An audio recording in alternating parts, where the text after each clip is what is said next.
for how God has blessed. And if you are not a subscriber, thank you, my friend. Please fill out the card with your name and your address. If you will, also put your email address on there as well, and that way we'll be able to keep you up to date. We are eventually hoping to be able to send out a monthly or perhaps even occasional, even more frequent than that, email, which we can give you immediate, up-to-date information about things that are happening in terms of fulfilling prophecy. What we are doing with our subscriptions, or with our monthly sermons, is that we are documenting in current times, in our day, how the prophecies that God gave us in the Bible and the Spirit of prophecy are in fact coming to pass in every detail.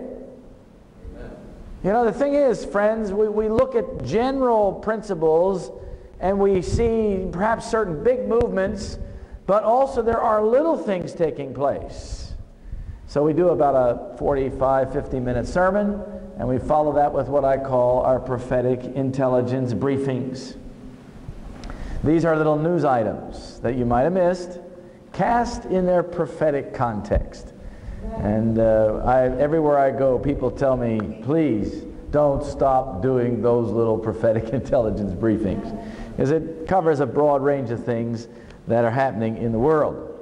So I want to welcome you to Keep the Faith. If you are a new subscriber, it's good to visit our long-term subscribers. While I was at the General Conference this week, I was basically trying to introduce people to our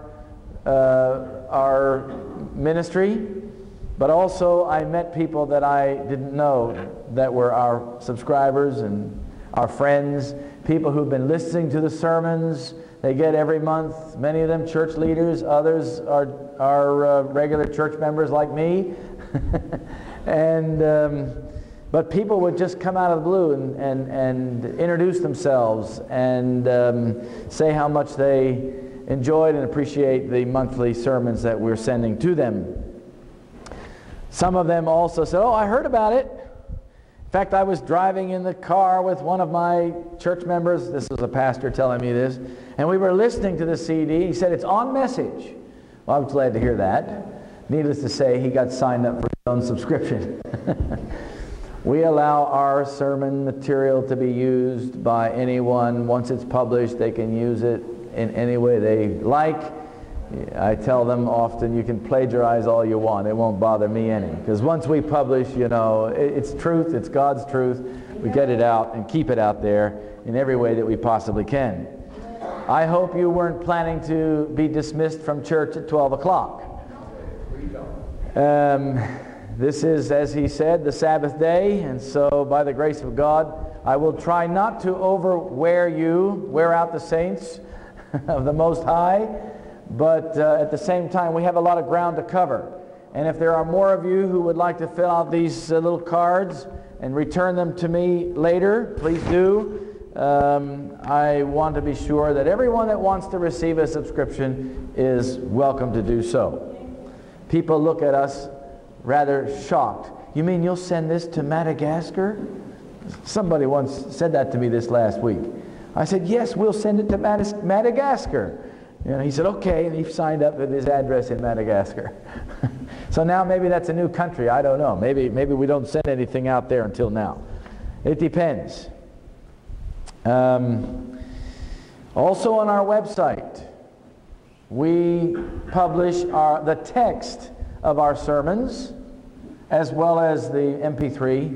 We also publish our little prophetic intelligence briefings there. There's a lot on our website, and it's continually being updated. So, in fact, there are more prophetic intelligence briefings on our website than we can possibly put on the CD.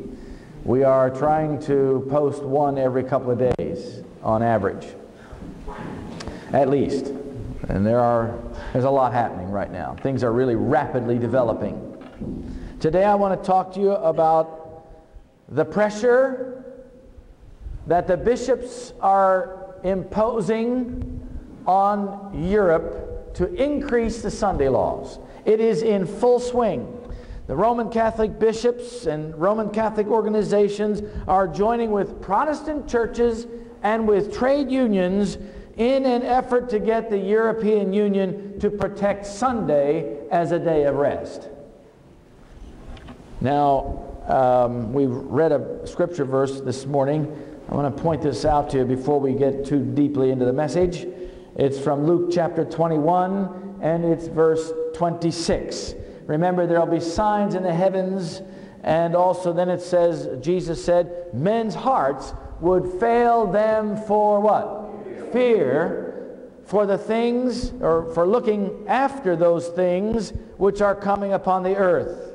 You see, my friends, when people think about the crisis at the end of time, well, let's put it this way, they don't like to think about it.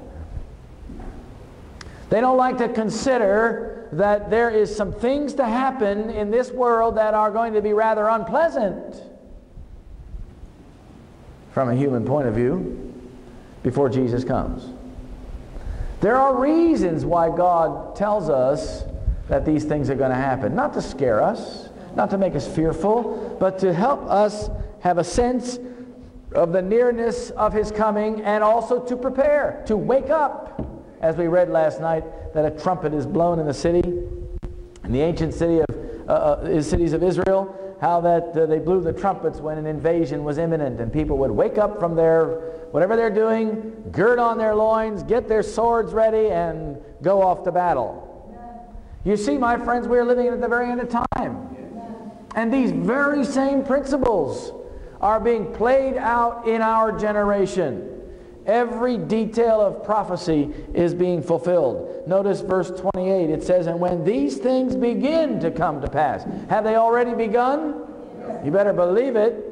It says, when these things begin to come to pass, then look up and lift up your heads, for your redemption draweth nigh. I am so thankful that our redemption draweth nigh. Every day that goes by, I am more and more thankful for what Jesus has done for me and what He's going to do in the future, especially between now and the time when we see Him come in the clouds of glory, as it says there in verse 27. Now, the Sunday law is a subject that is very perhaps even sensitive in God's church. One time I published a Sunday law, and certain religious liberty leaders got on my case.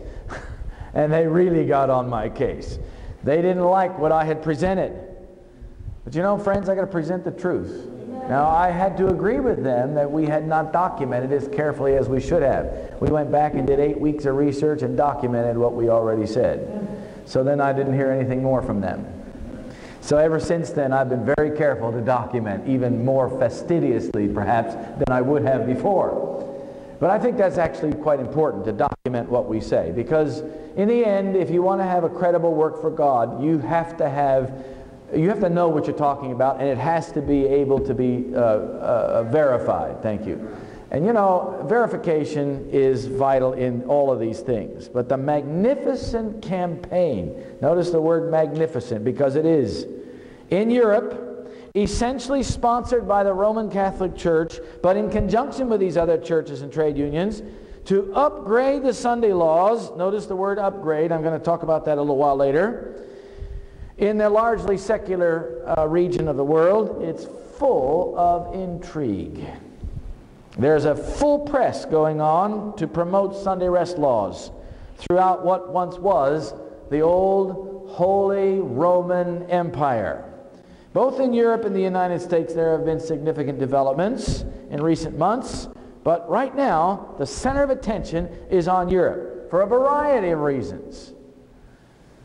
You probably have been hearing in the news about the debt crisis of Greece. Have you heard about the debt crisis in Greece? All right, well, that has significance prophetically. And if you become a subscriber to Keep the Faith's monthly sermons, we will be sending you a sermon on Greece probably in September.